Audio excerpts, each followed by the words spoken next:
Buenas tardes, les habla Mildred Rivera Marrero, decana de Desarrollo Institucional y Planificación Estratégica de la Universidad Central del Caribe.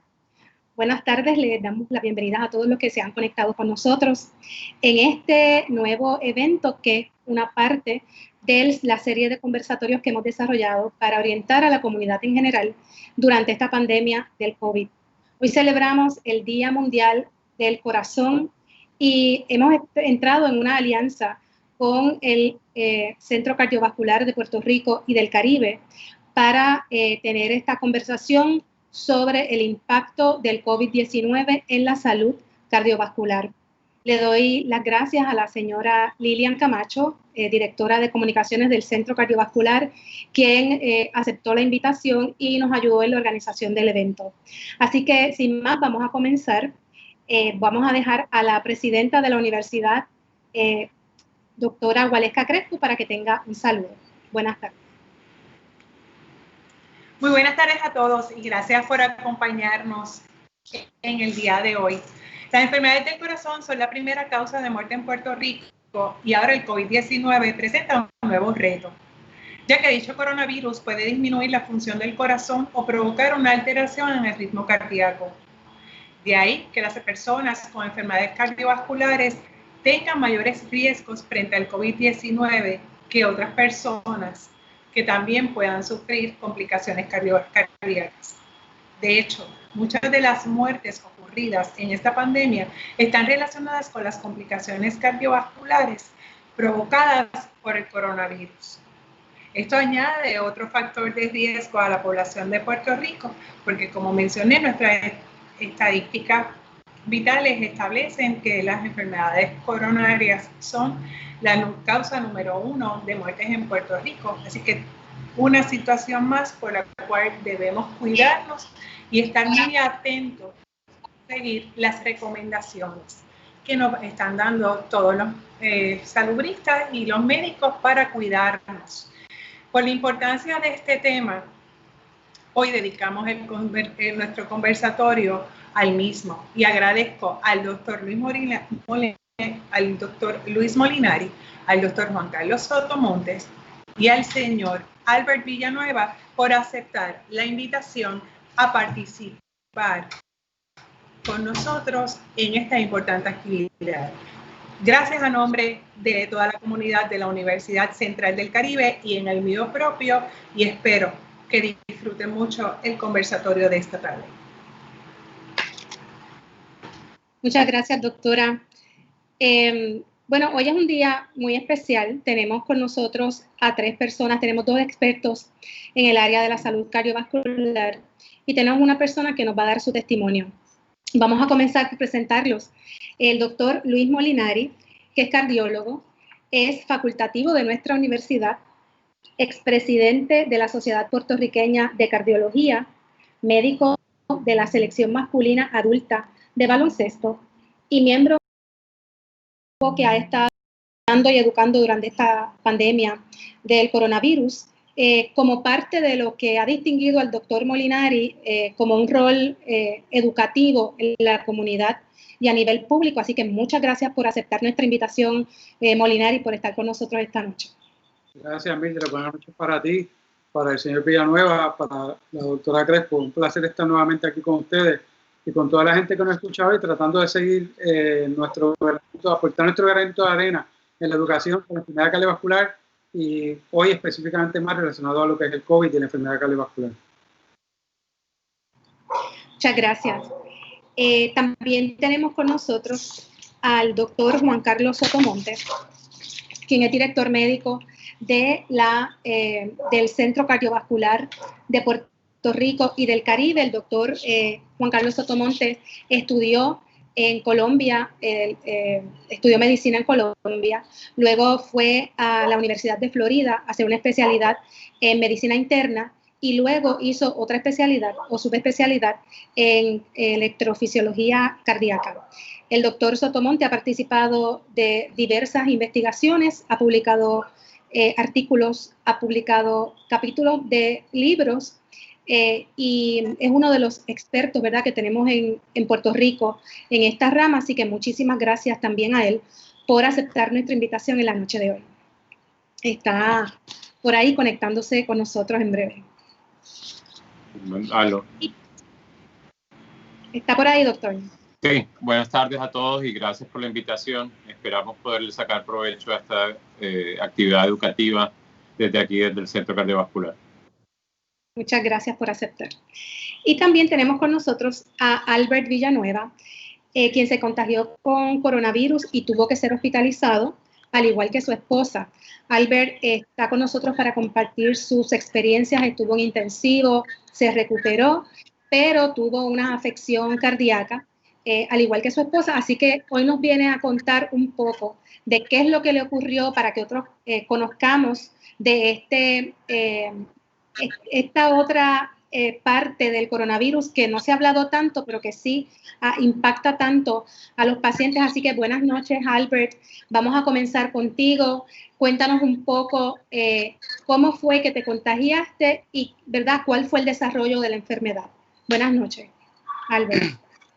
Buenas noches, Mildred. Gracias por la invitación. Muy buenas noches a todos los profesionales de la salud que nos acompañan durante el transcurso de la noche de hoy para poder dialogar relacionado a mi historia, tanto de mi señora esposa como el mío, y nuestra experiencia con el COVID-19. Fue una experiencia pues dura, fue una experiencia que nos sirvió de aprendizaje, además de un gran renacer como persona y como profesional también. Pues primero, antes que nada, yo trabajo para la agencia federal ICE. Mi trabajo diario es investigación, casos que tengan que ver con la explotación sexual infantil o la pornografía infantil. Ese es mi trabajo diario a través de la Policía de Puerto Rico. Pues mi experiencia durante el mes de marzo, pues yo me encontraba en mi oficina en San Patricio cuando surge la emergencia de la activación de la señora gobernadora y nos indican de que pues necesitan pues reforzar los trabajos en la calle con la ciudadanía y para poder ejecutar todo lo relacionado a la orden ejecutiva. Pues entonces durante la segunda semana, la tercera semana, mejor dicho, de marzo, pues voy ayudando con esos menesteres para la área de Carolina y entonces en el 30 de marzo, que cayó el lunes, voy a mi jornada laboral, salgo de la oficina de San Patricio. Cuando llego a mi residencia aproximadamente a las 6:30 de la tarde, pues mi señora esposa nota un cambio en mi aspecto físico, que tenía los ojos rojizos, y entonces ella me pregunta que si yo me sentía bien. Y yo le decía, bueno, me siento normal. Aquí teníamos ya un protocolo establecido aquí en nuestro hogar, ya que solamente vivimos ella y yo aquí, de que una vez yo entrando al apartamento, pues yo me quitaba el equipo, el gear y todo lo que tenía puesto, y rápido yo no lo saludaba, yo me iba a la ducha y le daba todo el equipo y toda la ropa a ella. Cuando salgo de haberme bañado, pues ella con un termómetro digital y me toma la temperatura. Esa noche arrojó 99 algo, casi 100. Obviamente, pues me da un poquito de bandera roja y precaución para poder entonces seguir tomándome la temperatura mientras el transcurso de la noche siga avanzando. Y entonces, pues a los par de horas ella vuelve y me toma la temperatura y entonces subí a 101. Y sucesivamente subió la temperatura a 102, 102.7. Pues entonces ahí es donde me preocupé y me dio una alerta y bandera roja para que entonces yo tomar carta del asunto y llamarlo, ¿verdad? Los supervisores de ambas agencias. Y entonces yo decidí estar en cuarentena aquí en mi hogar. Llamo al departamento de salud y me instruyen de que yo tenía que hacer, primero no había muchas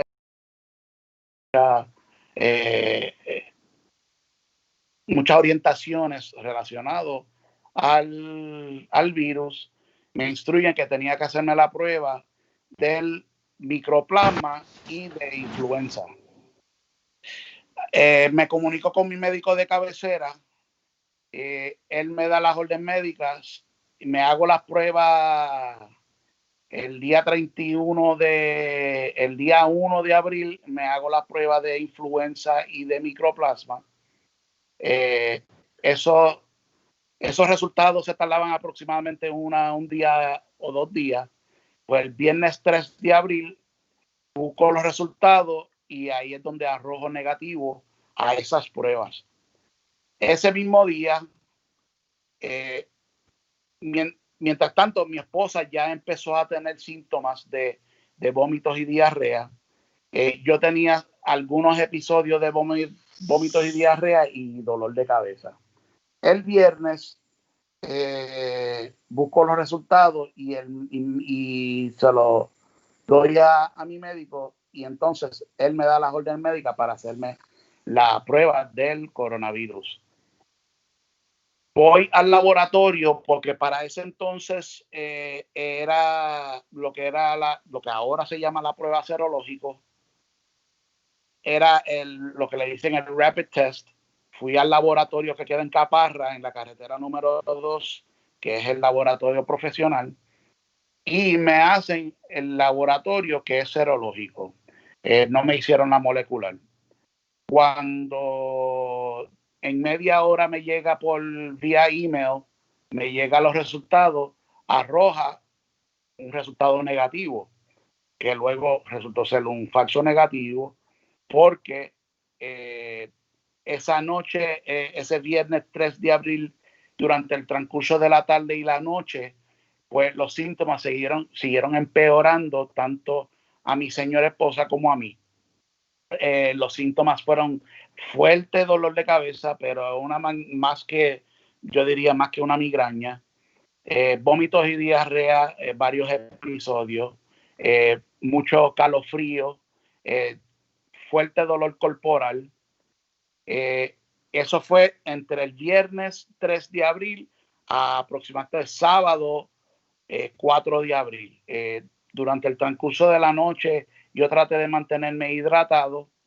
Mi esposa tiene un familiar que trabaja en el CDC, en el cual nos instruye de que podemos ir para el Hospital Auxilio Mutuo, que ellos tienen un programa auspiciado por CDC, que con una prueba consiguen 15 resultados entre el historial de chikungunya y los demás virus que han pasado. No obstante, yo tuve un poquito de reacio para ir al hospital, ya que ella me había orientado de eso, porque en esos días había muerto una enfermera precisamente en el Hospital Auxilio Mutuo. Pues yo me quedé en casa con mi señora esposa, pero los síntomas siguieron empeorando. Ya el domingo, entre el 3, 4, el 5 de abril, ya los síntomas siguieron empeorando. Ya el dolor de cabeza era demasiado para ambos. Tratamos de mantenernos hidratados. Y ahí es donde comenzó el síntoma, o se empeoró el síntoma de la respiración, la corta respiración. Nosotros caminábamos 2 pasos y literalmente así mismo era, ya estábamos fuera de energía y fuera de respiración. Ya el lunes habíamos tomado la decisión entonces para ir al auxilio mutuo, en cual el martes temprano en la mañana, era un día lluvioso, era martes santos, 7 de abril. Nosotros fuimos, pues mi esposa me pregunta si yo podía manejar de donde residimos, que es en Trujillo Alto, a auxilio mutuo. Con toda sinceridad, yo no podía manejar ningún tipo de vehículo y ni mi esposa tampoco. Yo siempre he dicho de que el Señor nos acompañó de camino porque ella tuvo que manejar la guagua de nosotros. Y entonces pudimos llegar al Hospital Auxilio Mutuo, donde nos estacionamos.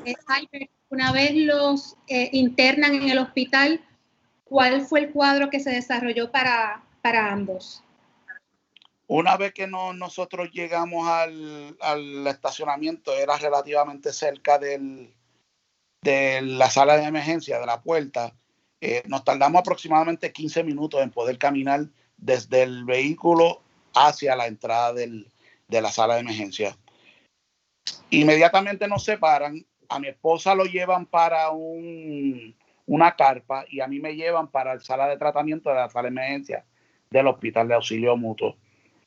Ahí, pues, me tienen en una camilla. Inmediatamente me suministran y me hacen todas las pruebas que me iban a hacer. Los doctores me preguntan un sinnúmero de preguntas de que cómo sucedió. Yo de verdad no sé cómo me infecté. Yo tenía dolores de pecho, sentía una arritmia cardíaca. Mi esposa estaba orinando como un color cobre. Sí, durante el transcurso de la semana, pues yo he ido instruyéndome y aprendiendo y leyendo de que el virus, yo le digo que es un multi-organ virus que afecta a todo tipo de órganos, no solamente los cardíacos ni los respiratorios, pero ataca a los renales, que en el caso de mi esposa. Nos hacen un CT scan y me hicieron las pruebas, pero las pruebas se tardan en llegar. Inmediatamente nos hacen un CT scan ahí es donde resultan las imágenes de los pulmones que el doctor no había dicho que no había ni necesario para tener los resultados de las pruebas para entonces estar positivo al COVID. Ahí es donde él me confirmó de que estábamos infectados con el virus. Inclusive nos había dicho de que si no llegábamos a ir, si hubiésemos esperado más tiempo en nuestra casa, pues la historia hubiese sido fatal si no hubiésemos ido al hospital para el tratamiento. Y entonces ahí es donde comienza el tratamiento. ¿Cuál fue mencionas que tú tuviste arritmia, ¿cuál fue el impacto en la salud cardiovascular de tu esposa? Al de mi esposa, ella es asmática y entonces el asma de ella estaba dormant, estaba más, o sea, no había mucho efecto, pero post tratamiento, ahí es donde entonces ella comenzó las secuelas de la alta presión y el asma se les reactivó. Lo de la arritmia cardíaca a mí me duró pocos días porque el tratamiento fue bien agresivo. A mí me internaron a la sala del ICU, al Intensive Care Unit intensivo. Tuve aproximadamente 2 semanas y mi estadía en el hospital fue de 25 días. Mi esposa tuvo 2 semanas y 3 días aproximadamente en un cuarto normal. El tratamiento nos dieron Citromax, nos dieron, a mí me dieron un anabólico para expandir lo que es el Decadron. A la misma vez, pues eso provocaba que me subiera la sangre, me subía el azúcar de la sangre, y entonces comenzaban a controlarme entonces la diabetes. Yo soy diabético tipo 2, que eso es parte de las secuelas mías, que me desajustó un poco la diabetes, y todavía al sol de hoy todavía sigo el tratamiento de eso. Pues gracias, Albert. Yo quisiera que el doctor Sotomonte, Juan Carlos Sotomonte, nos comente un poco sobre el cuadro que tuvo Albert y su esposa en términos de la arritmia y la hipertensión, para comenzar un poco la discusión sobre estos síntomas, esta afección, y entonces qué podemos esperar de esto, doctor. Bueno, primero, muchas gracias a Albert por compartir su historia, que obviamente fue bastante difícil, pero gracias a Dios la pudo superar. Amén, gracias. Antes de comenzar a hablar de las arritmias, yo creo que podemos ir tomando la historia de él y sacar los puntos que son más relevantes para discusión. Y lo primero que él mencionó es que él no sabe cómo se contagió. Y es importante notar que hoy en día tenemos datos suficientes para saber que los hombres se contagian más que las mujeres, y las diferentes razas, entre ellos los hispanos y los afroamericanos, tienen mayor riesgo de sufrir de COVID como tal, aunque hayan sido expuestos a la misma cantidad de virus. Que me llega al segundo punto, que es no solo cuál es el riesgo de haberme contagiado y estar sintomático versus asintomático. Y una de las cuestiones que son más determinantes en esto es la cantidad de virus al cual estuve expuesto en el momento en que me crucé con las partículas. De ahí la importancia del lavado de manos, el uso de mascarillas y otras cuestiones. Muchos pacientes dicen haber estado asintomáticos, pero en realidad es una pregunta bien válida si yo realmente estuve asintomático o simplemente decidí quitarle un poco de importancia a los síntomas que comencé a presentar temprano en la enfermedad. De igual manera, el uso de las pruebas, como le pasó a Albert, tienen valor únicamente si se toman de acuerdo a la aparición de virus en cantidad suficiente en el tracto respiratorio, o si ha habido suficiente tiempo para generar una respuesta inmune. Invito al doctor Molinari si nos puede dar su opinión hasta ahora, y después vamos a las manifestaciones clínicas. Claro, gracias Juan Carlos. Nuevamente, desde el punto de vista médico, obviamente estamos muy contentos que Albert haya, ¿verdad?, pasado esta enfermedad de una manera satisfactoria, y obviamente le agradecemos su presencia aquí con nosotros. Voy a hacer dos comentarios de lo que estaba comentando Sotomonte. Primero, el comentario que hizo Albert de lo que es el multiórgano, o que hayan diferentes órganos envueltos cuando el paciente tiene coronavirus. Eso tiene una explicación médica, y es que para que el virus ejerza su efecto en nuestro cuerpo, se habla de que se tiene que pegar a unos receptores que tenemos en nuestras células, que se llama el receptor ACE2. Y ese receptor se encuentra tanto en los pulmones, como en el corazón, como en el sistema gastrointestinal, como en el sistema renal, en los riñones. Así que hay pacientes que pueden simplemente tener una infección respiratoria y no tener envolvimiento de otros órganos, pero hay otros que pueden tener un problema cardiovascular sin tener un envolvimiento pulmonar. Hemos visto últimamente muchos pacientes que tienen problemas gastrointestinales, empiezan con dolor abdominal, náusea, vómito, diarrea, no presentan más nada, pero también hay pacientes que, como él nos dice, y los ACE también están en el sistema neurológico, presentan con dolor de cabeza o pérdida de olfato o pérdida de gusto. O sea que yo le digo al coronavirus el gran imitador, porque no hay, aunque hay sí al principio nos hablaban de el problema respiratorio y de obviamente la tos que presentaba el paciente. Ahora, cualquier síntoma que presente el paciente en tiempo de pandemia, pues hay que pensar y hay que considerar seriamente que puede ser coronavirus. Y no es que uno piense que todo paciente que tenga un síntoma ahora tenga coronavirus, pero obviamente ahí viene el historial y vienen otras consideraciones, historial de viaje, alguien en la familia, cuál es su trabajo. Por ejemplo, los médicos, los que están en la primera línea de fuego, enfermeras, todos los personas que tienen oficina médica o trabajan en el hospital, el trabajo que tiene Albert, personas que trabajan en restaurantes, personas que trabajan con público, pues obviamente pues ya eso entra dentro del historial y nos levanta bandera o historial de viaje, que hayan viajado a Estados Unidos y hayan regresado. Y aunque la gente no lo crea, y hemos estado siendo bien enfáticos en esto, quienes están haciendo reuniones familiares frecuentemente en los últimos meses. Y cuando hablamos de reunión familiar, no es la reunión familiar de que se reúna la gente que está bajo el mismo techo, sino bautizos, cumpleaños, reuniones familiares, donde hay un aglomeramiento de personas sin mascarilla, aumenta ese riesgo de que los pacientes tengan COVID.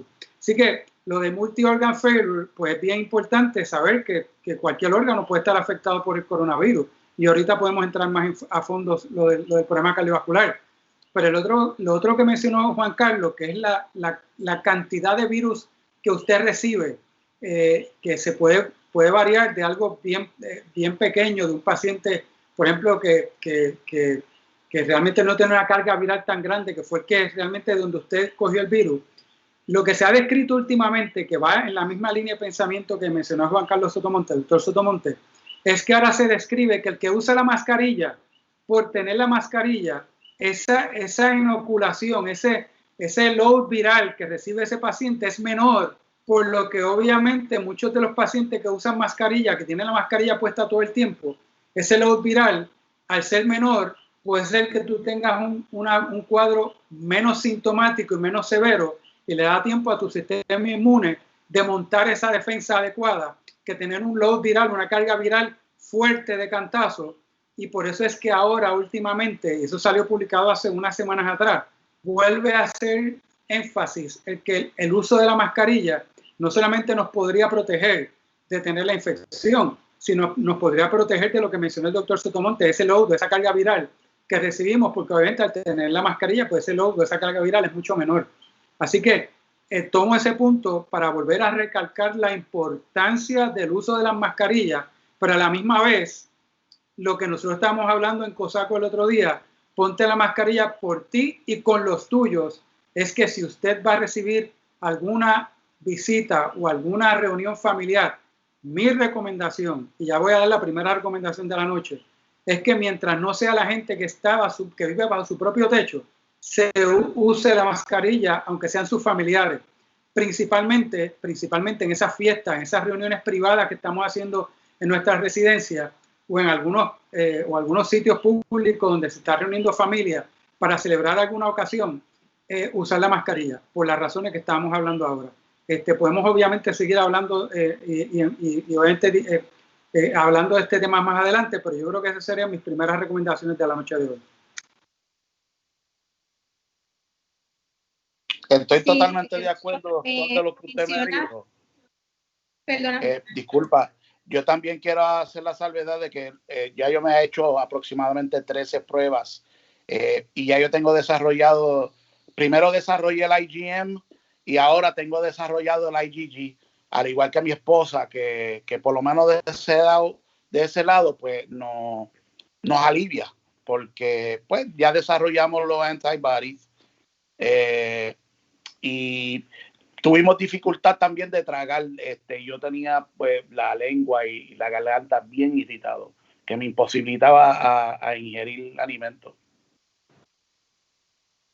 Sí, nos pregunta por aquí, quiero tomar una pregunta del público. Vivian Sanabria nos pregunta que si una de las secuelas puede ser alta presión en personas que no tengan historial de hipertensión. Yo creo que la hipertensión es un diagnóstico desde el punto de vista cardiovascular, que siempre yo empiezo diciendo el asesino silencioso, porque mucha gente posiblemente no sabía que era hipertensa y no lo sabía, a lo mejor no tiene ningún síntoma. Así que yo no puedo decir que el coronavirus como tal te provoca la hipertensión, y yo pensaría que es al revés, que es que el paciente fue a buscar ayuda porque tuvo la infección viral y entonces al hacer el examen físico se encontró y se identificó que el paciente tiene hipertensión porque no lo sabía. Y yo siempre le digo a mis pacientes que pacientes de cualquier edad, que una cosa importante es saber que la hipertensión es hereditaria. Y si usted tiene familiares, papá, mamá, hermanos, tíos, hay un historial fuerte familiar de hipertensión, que ir a tomarse la presión es algo tan sencillo que no hay que esperar que aparezcan los síntomas, porque muchas veces cuando ya aparece el síntoma de hipertensión, posiblemente es porque ya la hipertensión le ha provocado algún daño al paciente. Si la hipertensión es un factor de riesgo para que la infección sea más severa, igual que otros factores de riesgo que podemos mencionar más adelante. Pero que el coronavirus te provoque hipertensión, podemos hablar más adelante de otras complicaciones cardíacas, no hipertensión como tal, y sí al revés, hipertensión te provoca que el cuadro del coronavirus sea peor, pero yo creo que igual que un paciente que empieza con dolor de cabeza y entiende que el dolor de cabeza es por migraña y cuando va al médico a verificar su dolor de cabeza, el médico le dice, mira, no, tienes la presión alta. No, yo nunca he padecido de alta presión. Pues, ¿sabes qué? Pues ya tienes alta presión. Es una enfermedad que se diagnostica tomándole la presión al paciente. Y obviamente yo entiendo que en esa pregunta, posiblemente al ir a buscar ayuda, quizás por coronavirus o por cualquier otra condición, le diagnosticaron la alta presión. Sí, sí, también pregunta por aquí. Ay, perdóneme, doctor. En esa parte se ha descrito que los pacientes admitidos al hospital tienen dificultad en controlar la presión arterial una vez se diagnostican con COVID-19, pero no es un diagnóstico usualmente de nuevo, no es como decía el doctor Molinari, no fue inducido por tener COVID-19, es que simplemente el proceso inflamatorio y el estrés corporal hace que durante el curso de la enfermedad el control de la hipertensión sea un poco más complicado. Pero concurro con el doctor Molinari que no es una relación causa-efecto entre el COVID y el desarrollo posterior de hipertensión. Sin embargo, perdóname. Sin embargo, en mi experiencia, constantemente el monitoreo de la presión hacia mí no hubo problema porque siempre se mantuvo la presión entre 120 a 75, 125, 80. Nunca tuve dificultad en cuestión de la presión, pero mi esposa sí. Sí, por aquí María Alicea pregunta que si uno está protegido por tomar medicamentos para la presión como Edarbi. Yo creo que todo paciente que padece de hipertensión tiene que tomarse sus medicinas sin fallar, porque como bien dice Juan Carlos, o sea, el efecto inflamatorio, proinflamatorio de este virus provoca que tú tengas complicaciones cardíacas, que no sé si podemos empezar a mencionarlas desde ahora, como infartos al corazón, como miocarditis, que es la inflamación del músculo del corazón, y obviamente arritmias, muchas veces asociadas a la miocarditis. Así que si uno de entrada va a tener una condición como el coronavirus, porque obviamente no sabemos, eso es suerte y verdad, es que te va a tocar y tú no vas a saber, aunque la gran mayoría de los pacientes se recuperan, tú no sabes estadísticamente si tú vas a caer en la estadística de los que te vas a complicar y hay muchas teorías.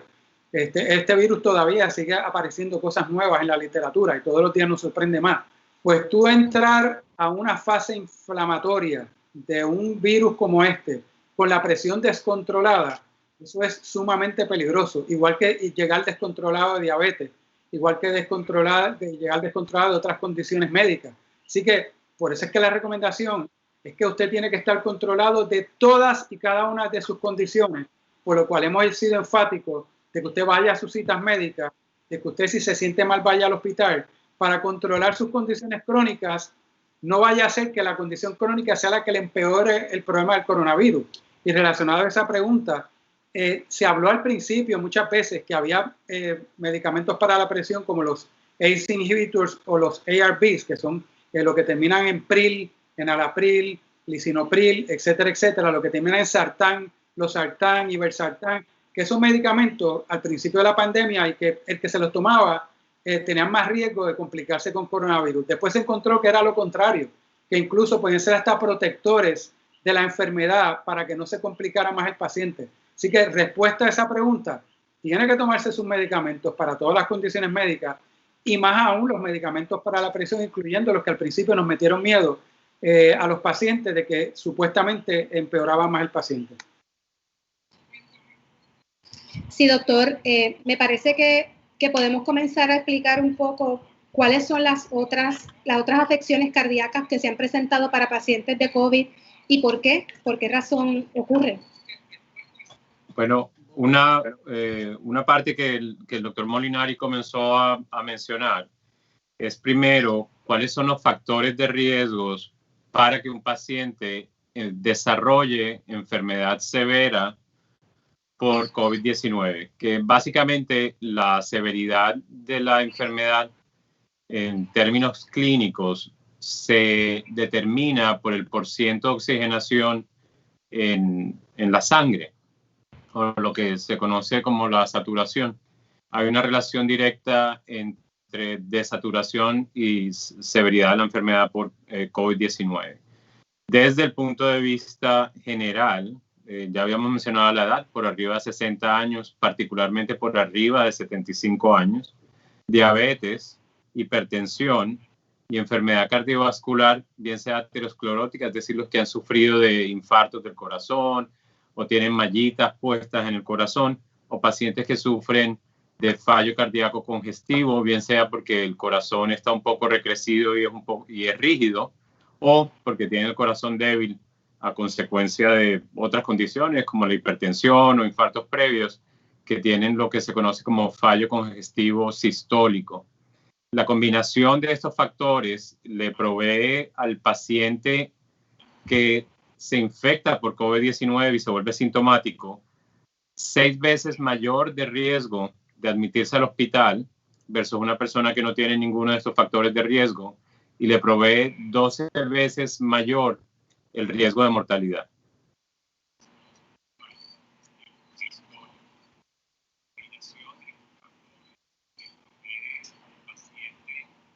Sí, tenemos por aquí al doctor Molinari. Sí, yo le voy a añadir que hay otro factor de riesgo que a mí me preocupa mucho, además de lo que mencionó el doctor Sotomonte, y es el sobrepeso y la obesidad. Y digo que me preocupa mucho porque básicamente muchos de los pacientes jóvenes que se nos están complicando, quizás el único factor de riesgo que tienen, quizás por ser jóvenes no son diabéticos, no es que no lo sean, porque hay pacientes jóvenes que pueden ser diabéticos, pueden tener hipertensión, pueden tener las diferentes complicaciones que mencionó el doctor Sotomonte, pero hay muchos pacientes que tienen sobrepeso y obesidad, y el sobrepeso y la obesidad básicamente es un estado proinflamatorio también. Yo había mencionado hace poco que el tejido graso que tenemos en exceso, los pacientes que tienen sobrepeso y obesidad, ese tejido graso es como un órgano endocrino. Esos adipocitos, esas células grasas, secretan unas sustancias inflamatorias que básicamente se unen al efecto dañino proinflamatorio del virus. O sea, estás teniendo un paciente que por diferentes flancos está teniendo ese estado proinflamatorio que desestabiliza la placa ateromatosa de nuestro organismo, pero a la misma vez provoca los coágulos, los trombos en el sistema arterial y en el sistema venoso. Por eso es que se ha descrito también no solamente infartos, y aunque es sistema vascular, se describe también las embolias pulmonares, se describe también las trombosis de venas profundas. O sea, un cuadro clínico catastrófico del sistema de vista cardiovascular que la obesidad y el sobrepeso es esencial, es importante que la gente lo entienda. Por eso es que muchas veces cuando nosotros decimos que la obesidad y el sobrepeso es una enfermedad, lo decimos no solamente porque aumenta el riesgo de diabetes y aumenta el riesgo de hipertensión o de apnea del sueño, que es otra condición que se ha descrito también últimamente como complicación para pacientes con COVID. Es que en este momento de pandemia, el ejercicio y el bajar de peso es sumamente importante. Nosotros no sabemos cuándo va a terminar esto.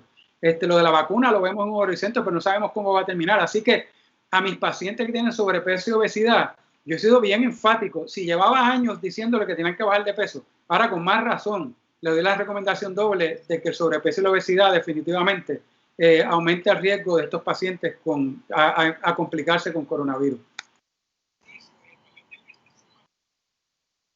Hay otro punto para traerlo. Obviamente nosotros por nuestro entrenamiento estamos enfocados en enfermedad cardiovascular, pero no podemos olvidar que el ser fumador, obviamente íntimamente relacionado con la enfermedad cardiovascular, el tener enfermedad pulmonar obstructiva crónica o pacientes asmáticos y el hecho de tener condiciones que sean inmunosupresoras, obviamente tienen efectos negativos en el resultado de la infección por COVID. Obviamente nos estamos enfocando en la parte cardiovascular, pero la parte pulmonar también es bien importante. Voy a seguir añadiendo cosas cardiovasculares, porque si seguimos hablando de cosas cardiovasculares, por eso es que estamos hoy enfocados en la parte cardiovascular. Y añadiendo a lo que dice el doctor Sotomonte, también se ha descrito, y esto lo trajimos hace un tiempo atrás, cuando hay terremotos y hay huracanes, hay un aumento de incidencia de problemas cardiovasculares. Eso es lo que se llama el Broken Heart Syndrome, o el síndrome del corazón roto, o el Takotsubo, que obviamente es el nombre como nosotros lo conocemos en la clínica. Y básicamente eso ocurre porque el estrés, la tensión, la ansiedad que provoca después de una catástrofe natural, pues provoca que haya un aumento de infartos y condiciones cardiovasculares, incluyendo arritmias también, porque obviamente hay isquemia, no llega sangre a esa pared del corazón, a ese miocardio, y obviamente se complica con isquemia. Y ahora se ha descrito, últimamente también se describió, que ha habido un aumento de Broken Heart Syndrome con el problema del coronavirus, que es otra condición aparte de la infiltración que puede provocar el virus al miocardio o del evento de eventos coronarianos agudos. Así que hay que echarle la culpa al virus también cuando tenemos este tipo de aumento de Takotsubo o Broken Heart Syndrome por el estrés, la ansiedad que provoca esta pandemia, que no solamente es asociado al miedo al coronavirus, es que obviamente todos sabemos que hay un problema de economía, de negocios, de falta de trabajo, gente que ha perdido su trabajo.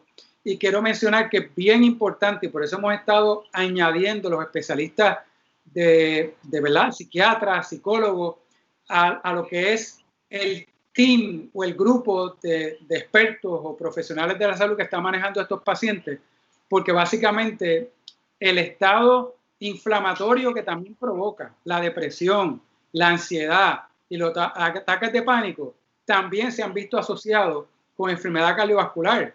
O sea que el coronavirus, además de que afecta directo al corazón, te provoca este estado inflamatorio de depresión. Incluso hay artículos que dicen que la depresión es un factor de riesgo para enfermedad coronariana tan importante como el cigarrillo, como la diabetes descontrolada, como la hipertensión. O sea, es un cúmulo de verdad de factores que provocan que sea tan serio el realmente tener esta pandemia de este virus, que realmente es bien preocupante. Y por eso a veces nosotros no somos los que llevamos miedo o temor a la comunidad. Nosotros simplemente somos los que alertamos de cuáles son las posibles complicaciones para que la gente esté educada y sepa cómo bregar con este problema.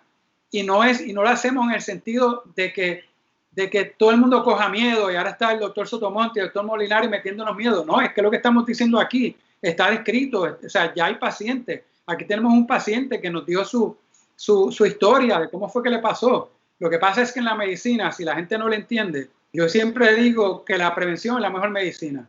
Y la manera de usted prevenir una complicación es entendiendo la condición y manejándola. Y a veces yo pues no puedo opinar mucho cuando hay mucha gente que dice que nosotros los médicos lo que hacemos es metiendo miedo. Bueno, los más miedos que debemos temer somos nosotros, que nos levantamos todos los días a meternos en los hospitales, a ver 30 y pico de pacientes en la oficina con una mascarilla puesta todo el día, y lo hacemos porque nuestra misión es salvar vidas, pero a la misma vez tenemos que educar. Así que a nosotros educar a la gente y empoderarlos de la enfermedad y de qué hacer y cómo contrarrestar las complicaciones, y que cuando nos lleguen a nosotros al hospital podemos ayudar lo más que podamos con lo poco que tenemos, porque tampoco es mucho. Pues básicamente ese es el rol de doctor Sotomonte y mío, es simplemente educar, ser facilitador, pero a la misma vez ayudar al paciente cuando nos llega complicado al hospital.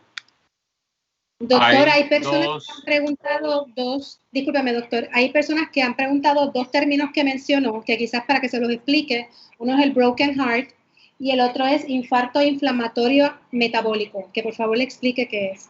Te lo dejo, Juan Carlos, explícale el broken heart syndrome. El Broken Heart Syndrome básicamente es una respuesta de debilidad momentánea del corazón ante un evento de estrés exagerado para el individuo, que puede ser desde una impresión, como mencionó el doctor Molinari, hasta un estrés crónico sostenido, como el que puede generar la infección por COVID. En cuanto a lo de los infartos, y volviendo nuevamente a la historia de Albert, que me acuerdo que comenzamos hablando de las arritmias, pero nos hemos desviado un poco y le vamos a responder el interrogante. Hay un punto bastante importante en cuanto a la incidencia de infartos al miocardio y la infección por COVID-19. Lo primero es que el hecho de que estemos atravesando la pandemia más grande que ha existido en el último siglo, no quiere decir que las enfermedades cardiovasculares crónicas dejaron de existir. Ciertamente puede haber una disminución, o hubo una disminución en los periodos de lockdown, en el estrés circadiano, es decir, el estrés diario de las personas, y eso puede haber tenido algún efecto en la disminución relativa de infartos al miocardio que se observó al principio de la pandemia. Pero lo que se ha visto más importantemente es que los síntomas o se han obviado, el paciente no le ha dado importancia al dolor de pecho, como lo mencionó Albert, que fue uno de sus primeros síntomas, o no han tenido acceso a un sistema de salud adecuado por razones naturales de la pandemia. Y aunque sea el mismo temor que puede tener un paciente de acercarse a un hospital en estos momentos que son bastante complicados. En cuanto a los infartos tradicionales, desde que comenzó el brote principal en New York, se observó un incremento fuera de lo normal, más del 40% de incidencia de muertes en las casas, es decir, arrestos cardíacos domiciliarios, que usualmente se correlacionan con infartos agudos del miocardio.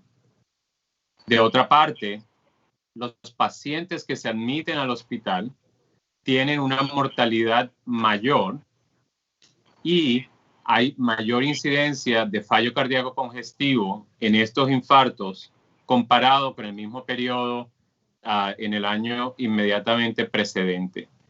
Lo que quiero decir es que los pacientes continúan sufriendo o manteniendo el mismo riesgo de tener un infarto, y la única manera de salvar la vida de un paciente con un infarto es allegarse a un hospital de manera rápida. Es decir, el hecho de que estemos en una pandemia no cambia esa realidad. En cuanto al COVID-19, sí hay muchos pacientes que tienen manifestaciones de miopericarditis relacionadas a la infección por COVID. Es decir, inflamación de las paredes del miocardio, es decir, del corazón, que causan dolor y se pueden confundir frecuentemente con un infarto al cual estamos más usados, el infarto tradicional, donde se cierra una arteria. Esta percepción de inflamación es igualmente molesta, es un dolor que tiende a ser un poco más sostenido que el de un infarto y a su vez tiende a ser más leve. Ocasionalmente se puede relacionar con empeoramiento cuando se respira profundo o cuando se tose, que es lo que se describe como un dolor pleurítico. Para complicar el cuadro un poco más allá, la mayoría de los pacientes que tienen miopericarditis, cuando llegan a las salas de emergencia y se le hacen las pruebas de detección de infarto de miocardio, van a salir positivas las pruebas, porque esas pruebas son tan extremadamente sensibles que van a detectar cualquier injuria, cualquier inflamación del miocardio, que va a ser obviamente positiva tanto en un infarto tradicional o un paciente con angina inestable versus un paciente con infección por COVID-19. El mensaje más importante es no demoren la atención de los síntomas cardiovasculares, por estar en medio de una pandemia. Una de las cosas que se ha mencionado constantemente en este periodo es que mucha gente ha pospuesto la visita a sus médicos y ha pospuesto la visita a los hospitales cuando ha sido necesario, precisamente por el miedo al COVID.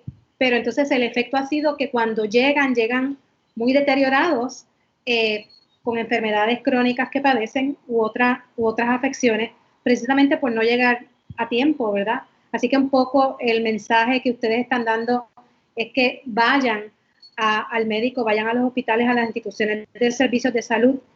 Yo quisiera que en este aspecto nos hablara un poco, doctor, de cuáles son los protocolos que tienen en el hospital para aquellas personas y en las oficinas, ¿verdad? Para aquellas personas que quizás todavía tengan un poco de miedo y de resquemor de ir al médico. Bueno, en particular aquí en el Centro Cardiovascular, nosotros segregamos el área de sala de emergencia en diferentes áreas de tratamiento de acuerdo a la posibilidad en el momento de la evaluación de un posible diagnóstico conocido o sospechado de COVID. Y eso fue tal vez nuestra estrategia al principio de la pandemia. Hoy en día lo que hemos hecho es básicamente tratar a todo paciente que entra por la puerta con la misma precaución como si fuese potencialmente sospechoso. Eso nos aumenta la capacidad de tener un diagnóstico temprano de infección por COVID-19 y así poder proteger al paciente, su familiar y a nuestros demás pacientes. Y de igual manera disminuye el chance de que haya posible infección en las áreas de tratamiento. De igual manera, hemos tenido la fortuna de poder aumentar nuestra capacidad de aislamientos respiratorios en la sala de emergencia para así tener protección completa cuando el paciente tiene un diagnóstico certero de que ha tenido una infección por COVID-19. Pero insisto que el tratamiento en la sala de emergencia, y lo debemos hacer así en todo momento, es tomar lo que se conoce como precauciones universales. Ninguno de nosotros que operamos pacientes en nuestro día a día tomamos una precaución diferente si conocemos si el paciente tiene hepatitis o no. Es una precaución básicamente universal, reconociendo la importancia del portador asintomático. Nosotros como proveedores de servicios de salud tenemos que protegernos a nosotros y a su vez a nuestros pacientes de posibles portadores asintomáticos. Por esa razón tenemos medidas universales para disminuir el posible contagio entre pacientes y hacia proveedores del sistema de salud. ¿Hay alguna diferencia en las oficinas, Molinari? Mira, en las oficinas básicamente lo que ha cambiado dramáticamente es que obviamente se le exige a todo paciente que tenga mascarilla. La secretaria se supone que le pregunta al paciente si está teniendo algún síntoma de COVID antes de llegar a la oficina de los médicos, porque ya cuando el paciente presenta algún síntoma de COVID, pues obviamente se le pide que se haga la prueba. Incluso nosotros somos facilitadores y podemos enviarle al laboratorio, ya sea por fax o por email, la orden para que se haga la prueba de COVID. El lavado de manos, tan pronto el paciente llega, se le ofrece su lavado de manos. Hay que estar limpiando las sillas, hay que estar limpiando las camillas entre paciente y paciente. Y lo más importante también es que la cantidad de pacientes en sala no puede pasar de 3 pacientes, 4 pacientes o quizás 2 pacientes, dependiendo del tamaño de la sala de espera de cada médico. Pero no puede pasar de ahí, o sea, tiene que existir ese distanciamiento social. Y obviamente, si el paciente llega antes de tiempo, muchos pacientes se les pide que no lleguen antes de la hora que le toca. Si llega antes de tiempo, se les pide que permanezcan en sus vehículos hasta que la secretaria los llame, para que entonces cuando le toque el turno puedan llegar hasta la oficina. Pero lo ideal es exactamente eso, que se haga una limpieza adecuada de las oficinas, que todo el mundo tenga la mascarilla, tanto el personal médico como el paciente. Yo soy de los que le hago mucho énfasis al paciente de que tiene que tener una mascarilla que le cubra no solamente la boca, sino la nariz también, porque he visto muchos pacientes que la mascarilla le queda grande y tan pronto yo veo que la mascarilla le queda grande, yo le ofrezco hasta una de las que yo tengo en la oficina extra, porque obviamente yo sé que cuando ese paciente salga de mi oficina, pues no va a estar protegido. Y muchos de nuestros pacientes cardiovasculares son pacientes mayores. Así que básicamente el paciente tiene que tener la tranquilidad que estamos tomando las salvaguardas para, tanto en el hospital como en las oficinas médicas, para proteger tanto al paciente como al personal médico. Obviamente, yo he tenido compañeros médicos y tengo un buen amigo mío, ortopeda, que puso en las redes hace poco que salió infectado de coronavirus, y él mismo dice, mira, yo no sé cómo fue que me infecté.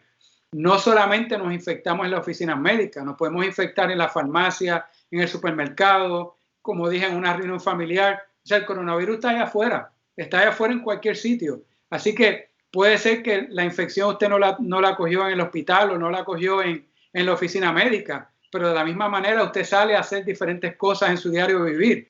Y lo más importante es que usted tenga una mascarilla que lo proteja bien y que usted tenga tanto su nariz como su boca protegida, porque he visto muchos pacientes que la mascarilla solamente le protege la boca, pero no le protege la nariz. Así que tanto en hospital como oficina se hace todo lo posible para proteger a los pacientes.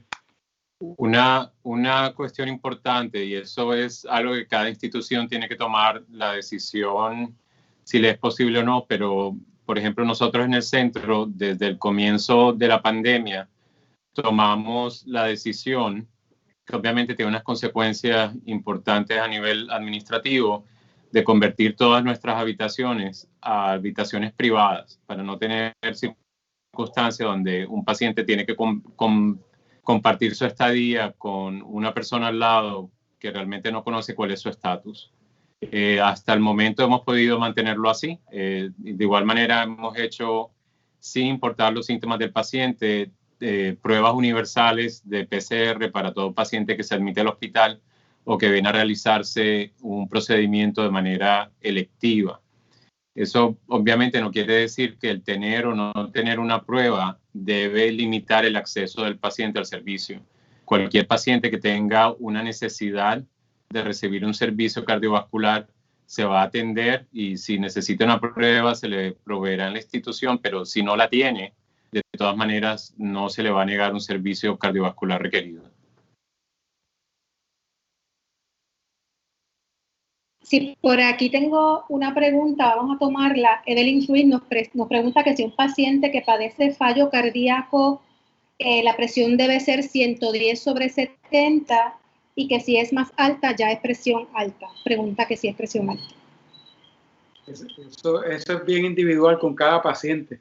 Las presiones por definición, obviamente, nosotros tenemos una guía que nos dicen cuánto es la presión normal. La última guía nos decían que para pacientes sin ninguna condición médica debería ser menos de 120 sistólica y menos de 80 la diastólica. Y obviamente pacientes que no lleguen a 140 sistólica, 90 la diastólica, pues obviamente les recomendamos dieta y ejercicio, a menos que tenga otras condiciones comórbidas que el médico va a determinar si necesitaría medicamento sin entrar a esa otra etapa. Ahora, ya que voy a la pregunta de fallo cardíaco, después que el paciente tenga su presión arterial por debajo de 140 sistólica y por debajo de 90, obviamente, mientras más bajita ese paciente nosotros lo tengamos y sea tolerado por ese paciente, yo creo que un 110/70 es una buena presión para un paciente con fallo. Pero yo tengo pacientes que tú lo tratas de llegar a 160 y se me marean o le dan hipotensión ortostática, se marean cuando se están enyangotados y se levantan. O sea que hay que realmente individualizar la terapia, y básicamente no solamente para pacientes con fallo, para pacientes de la tercera edad, cuya presión sistólica a veces está bastante elevada comparado con la diastólica o la presión de abajo, pues también yo creo que, no sé cuál es la experiencia de Juan Carlos, la mía es que yo tengo que individualizar cada terapia, yo tengo que ir poco a poco, dándole medicamento a la presión al paciente, ir bajando la presión poco a poco, tampoco la podemos bajar de cantazo, y ver cómo responde ese paciente a esa baja gradual de presión. Lo que sí no podemos permitir es que la presión esté elevada, en ninguna condición, principalmente en pacientes de fallo cardíaco. Y quiero hacer un paréntesis, no solamente es importante tener la presión bien controlada, es que un paciente que tiene fallo cardíaco del sistólico, que es el que hablaba el doctor Sotomonte ahorita, necesita un grupo de medicamentos especiales que quizás no los utilizamos en otros pacientes. Ahí estamos hablando de los inhibidores de la convertasa, bloqueadores beta, que no todos son iguales, el diurético.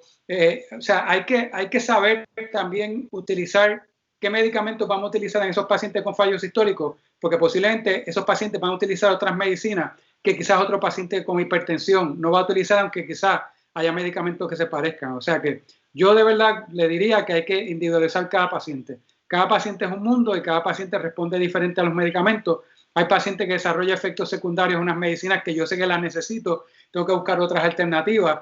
Así que cada paciente es un mundo y eso obviamente el médico tiene que saber qué medicamento utilizar, cómo ir gradualmente bajando esa presión, pero muy de cerca esas visitas de seguimiento ambulatoriamente o en el paciente hospitalizado son bien importantes. Sí, también tenemos otra pregunta que la hemos tocado en otros conversatorios, no necesariamente de este tema de la salud cardiovascular, pero nos pregunta Nilsa Merced, que si hay una persona que sufre COVID, ¿lo puede volver a sufrir? Y que si esa persona cuando llegue la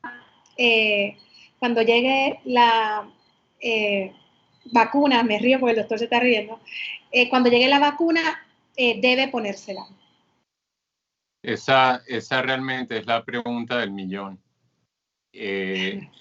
Hasta donde tenemos conocimiento y los reportes más recientes, se sabe que los pacientes que desarrollan anticuerpos para COVID-19, particularmente el anticuerpo de memoria, que es el IgG, tienen protección en algún lugar desde 2 meses hasta posiblemente 2 años, pero obviamente no han pasado 2 años del primer caso de infección por COVID-19, pero hay algún paralelo con infecciones por el SARS anterior al COVID-19. Así que se entiende que si hay inmunidad, para responderlo de una manera al revés, que yo haya leído, solo ha habido casos singulares y no me alcanza una mano para contarlos de reinfección. Obviamente el haber tenido infección por COVID provee protección contra reinfección por COVID. La pregunta es qué tan larga es esa protección y puede ser algo que se parezca a la inmunidad que tenemos para la influenza, que básicamente es tal vez anual, o puede ser que sea más corta que esta. Yo entiendo que si un paciente sufrió de COVID-19 y el inóculo, es decir, lo que se va a inyectar en la vacuna el día que esté disponible, es únicamente una cepa de COVID-19 identificada, pues hay poco beneficio a vacunarse. Pero la mayoría de las vacunas cuentan con varias cepas del virus para cubrir por las variaciones. Se recomendaría que se vacunara a la persona, igual como se hace con la influenza. Aunque le haya dado, la mayoría de personas se vacunan. Yo voy a añadir al comentario del doctor Sotomonte. Y los dos nos reímos con esa pregunta porque es una pregunta muy válida. Y ya se ha descrito en la literatura, creo que la semana pasada, salió el último caso de una reinfección por coronavirus, no me acuerdo en qué estado de Estados Unidos salió. Y al principio, lo primero que se había descrito, en los primeros 2 pacientes que yo vi en la literatura que leí que se había descrito, una reinfección era que el cuadro de la secuela de la reinfección había sido más leve que el cuadro inicial. Sin embargo, en los últimos 2 casos que leí en la literatura, volvemos a lo mismo, es lo que dice Juan Carlos, este es un virus que básicamente sigue siendo nuevo. La reinfección fue más severa que la primera infección. Yo siempre digo que la medicina es para nosotros lo más fácil, pero a la misma vez lo más difícil. Y hay veces que yo le digo al paciente que a nosotros nos educan y nos enseñan lo que es usual, lo que usualmente, cómo nosotros tenemos que manejar una condición, porque la mayoría de los pacientes presentan de esa manera. Pero hay pacientes que se presentan de una manera diferente, que son los pacientes que yo le digo, ese paciente no se leyó el libro. No se leyó el libro quiere decir que se presentó diferente. Y ahora mismo con esto del coronavirus, pues como yo dije ahorita, es la enfermedad donde sabemos mucho y no sabemos nada. Estamos aprendiendo cada día de ese virus y obviamente va a haber pacientes que posiblemente se van a reinfectar. Nuestro sistema inmune, eso es un coronavirus, Los coronavirus también se han descrito que son parte de lo que es el catarro común. Así que, y a todos nosotros nos da catarro, nos da catarro, nos da catarro. Así que la vacuna, yo estoy seguro pero 1000% seguro que cuando se apruebe es porque realmente va a ser efectiva. Nadie va a sacar una vacuna que no sea realmente efectiva. Pero yo voy a poner quizás un número. Vamos a poner que ahora mismo la vacuna de la influenza para este año está entre un 40 y un 50% de protección. Si usted va a proteger 50 pacientes de cada 100 que se compliquen de influenza, eso es un número razonable en la medicina. Yo te diría que hasta en la medicina usted salva una vida. El salvar una sola vida ya para nosotros es una ganancia como médicos. Así que cualquier medicamento que aparezca, cualquier vacuna que aparezca, cualquier herramienta que nosotros tengamos para tratar el coronavirus o cualquier otra enfermedad, es una ganancia. O sea, nosotros no podemos esperar que nunca podamos curar el 100% de los pacientes, ni siquiera con las medicinas que tenemos ahora mismo para las condiciones cardiovasculares. Eso es imposible. Pero la gente tiene que dejar que la ciencia haga su trabajo y que entiendan que nosotros los médicos vamos a seguir, vuelvo al mismo tema, vamos a hacer lo mejor que podamos por nuestros pacientes. Esa es nuestra vocación. Para eso estudiamos y para eso trabajamos. Pero sí, obviamente, se ha descrito reinfección, volviendo a la pregunta, pero obviamente es un tema que, como bien dice Juan Carlos, no sabemos por cuánto tiempo, no sabemos si va a ser menos severo o más severo. Están saliendo sí los casos, pero una contestación válida que podamos decir a ciencia cierta, esta es la respuesta a esa pregunta, no la vamos a tener. Por aquí Rosa Belén pregunta si una persona con toda la sintomatología luego de 3 semanas puede tener una prueba serológica positiva. Negativa, disculpen, negativa. Después de 3 semanas. Sí. Se supone que la prueba serológica, que la primera que aparece es la IgM y después aparece la IgG, que es la que aparece después, que es la que se supone que le confiere la inmunidad al paciente. Esa prueba de IgM puede aparecer en las primeras 2 o 3 semanas. Por eso es que en los primeros 7 a 10 días, usualmente esa prueba de IgM, que es la primera que aparece, está negativa. Pero yo he visto pacientes, volvemos a lo mismo, pacientes que no se leen el libro. Yo he visto pacientes que pasan 3 semanas, pasan 4 semanas y no desarrollan ni siquiera todavía su IgM, que es la primera que aparece. Igual que hay pacientes que muy temprano en la enfermedad, 10, 12 días, empiezan con la IgM, pero entonces cuando usted le sigue haciendo el PCR, que se supone que ya usted, el PCR, que es la prueba ¿verdad? Que le hacen al paciente por la nariz, que se supone que ya después de las 3 semanas, a más tardar 4 semanas, ya usted tenga clear, que usted no tenga un PCR positivo y que lo que usted entonces tenga el IgG positivo. Hay pacientes que se quedan con su PCR 6 semanas, 8 semanas, que son 2 meses con un PCR positivo. Así que en general, ya después de 3 semanas, yo esperaría que la IgM ya esté positiva a las 3 semanas y entonces después aparezca la IgG. Y puede ser que en un término medio usted las tenga las 2 positivas y después usted elimina y va cleareando la IgM y se supone que se quede solamente con la IgG, que es la que obviamente se supone que le confiere la inmunidad permanente. Bueno, voy a tomar una última pregunta para ir culminando nuestro tema esta noche. Ana Vélez pregunta por qué pasa la insuficiencia cardíaca y si el tratamiento con Ramipril en la mañana y Metropol de noche es suficiente y seguro. Bueno, esto es una pregunta bien abarcadora, no en realidad está directamente relacionada con el COVID y las enfermedades cardiovasculares, pero la insuficiencia cardíaca es una de las secuelas más devastadoras de las enfermedades cardiovasculares y puede suceder por tener pacientes con hipertensión descontrolada por periodos prolongados, pacientes que sufren de enfermedades familiares, donde el músculo del corazón es, por decirlo de alguna manera, deficiente o débil, o pacientes que han sufrido inflamación del corazón por cualquier causa, incluyendo el COVID-19, o infartos al miocardio. Básicamente la función normal del corazón se mide por la fracción de expulsión, que usualmente es alrededor del 60%. Usualmente los pacientes que tienen fallo cardíaco congestivo están por debajo de 35% de función de expulsión y se manifiestan con falta de aire, incapacidad para realizar ejercicios o edema en las piernas, fatiga y muchos otros síntomas. Esos pacientes deben tener una guía de medicinas o una terapia de medicinas que incluye lo que se llaman ACE inhibitors o los inhibidores de la ECA y beta bloqueadores. Para responderle la pregunta, el ramipril es un inhibidor de la ECA y el metoprolol es un beta bloqueador. En términos generales, son medicinas que son adecuadas para el tratamiento de fallo cardíaco, pero no es en su totalidad, y eso depende en realidad del diagnóstico específico de cada paciente y la condición y tolerancia de cada quien.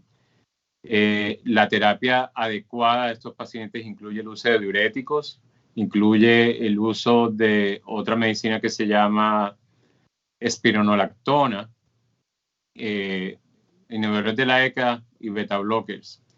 Aparte del control de otros factores de riesgo como son el colesterol, el uso de aspirina en ciertos grupos particulares y otros más.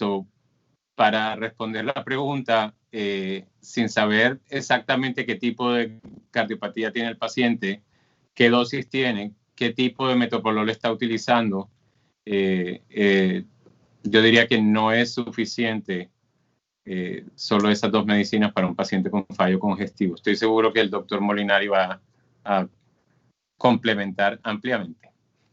Mira, yo creo que me llevaste muy bien al punto donde quiero traer ahora, Juan Carlos. Y es que dos cosas importantes.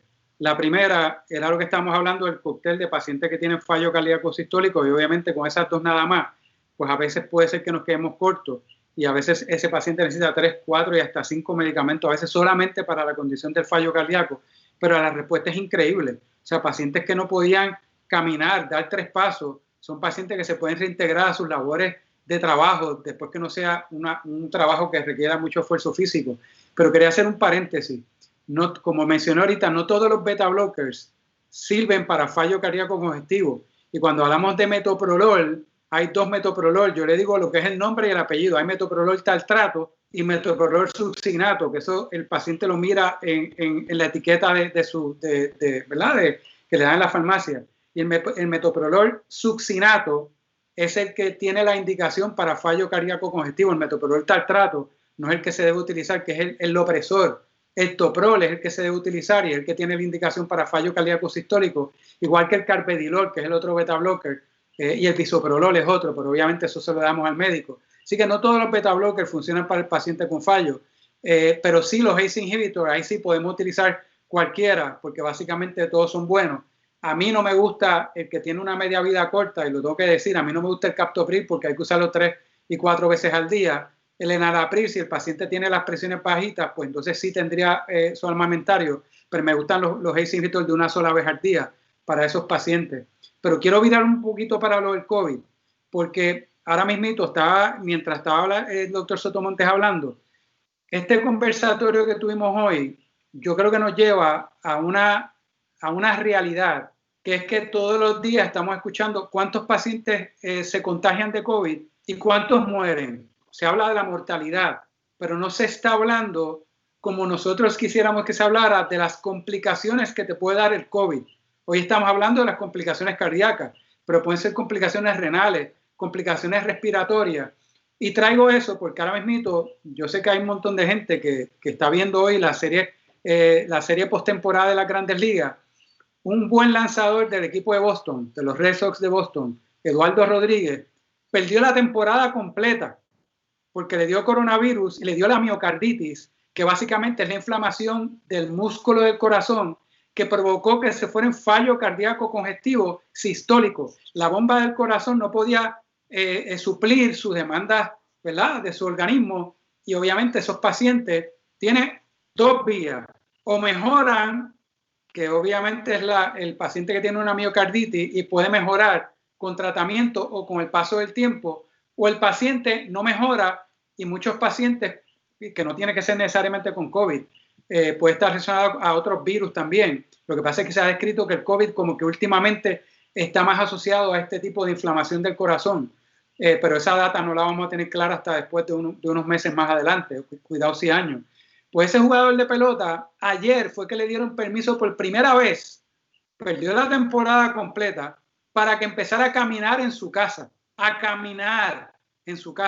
Así que imagínense un atleta joven, saludable, con un futuro brillante y que ahora hace 24, 48 horas por primera vez le dieran permiso para caminar en su casa. Básicamente tuvo una miocarditis y un fallo cardíaco importante y significativo, lo que quiere decir que a pesar de que tenemos que hablar obviamente de la mortalidad del virus, puede usted tener una secuela muy mala por el coronavirus y nadie puede decirle a usted si usted va a caer en la estadística del %, que es la mayoría, que puede mejorar versus el %, ¿verdad? Ojalá y no caigamos nunca ninguno de nosotros en ese %, donde quizá usted sobrevive a la enfermedad, pero a lo mejor tiene unas secuelas a largo plazo, o cardiovasculares, o renales, o pulmonares, o neurológicas, que son serias. Así que vuelvo al mismo punto. No es la mortalidad nada más, es que usted sobrevive a esta enfermedad y que quede con una secuela que le marque su vida para siempre. Y de ahí la importancia de tratar de usted mantenerse sus condiciones crónicas adecuadas, tomarse sus suplementos que hemos hablado muchas veces que puede mejorar su sistema inmune, las horas de descanso que son sumamente importantes. Es todo ver cómo combatimos la infección, porque obviamente nosotros no sabemos, ese virus está allá afuera, como dijimos ahorita, y nos puede dar a cualquiera, ¿verdad? Nos puede dar a cualquiera y nosotros pues estamos, los médicos, vamos a estar aquí para atender a cada uno de esos pacientes que nos llega con la infección, ya sea la infección leve o la infección complicada. Bueno, agradecemos a ambos que hayan estado con nosotros esta tarde. Lamentablemente ya hemos consumido el tiempo que teníamos disponible para este conversatorio. Recordamos, como han mencionado ambos, la importancia de la prevención, la medicina de prevención. Vaya a su médico, vigile su nutrición y sobre todo mantenga las medidas de protección que se ha dicho en tantos foros contra el COVID, como la utilización adecuada de la mascarilla, el distanciamiento físico y el lavado de manos frecuente. Así que agradecemos mucho de parte de toda la comunidad de la Universidad Central del Caribe, doctor Luis Molinari, muchas gracias. Siempre cuando le pedimos su colaboración dice presente, así que muchísimas gracias. Gracias. Y muchísimas gracias también al doctor Sotomonte, director médico del Centro Cardiovascular de Puerto Rico y del Caribe, que estuvo con nosotros esta noche. Antes de irnos, quisiera que viéramos un video que nos suministró el Centro Cardiovascular y que también facilitó Medtronics, a quien damos las gracias. Buenas tardes y muchas gracias a todos. Gracias. Gracias. Gracias. Buenas noches a todos. Gracias, Albert. Gracias por estar aquí. A la orden, gracias. Me voy ahora porque recibí una llamada del Buenas trabajo. noches, gracias a todos. Buenas noches, doctora. El mundo ha cambiado y no volverá a ser el mismo. Hoy somos más precavidos y hacemos todo para proteger nuestra salud, porque al hacerlo protegemos a las personas que amamos. ¿Y si el miedo al COVID te impidiera ver otros problemas de salud? Las enfermedades cardiovasculares no han desaparecido y continúan siendo la principal causa de muerte en América Latina.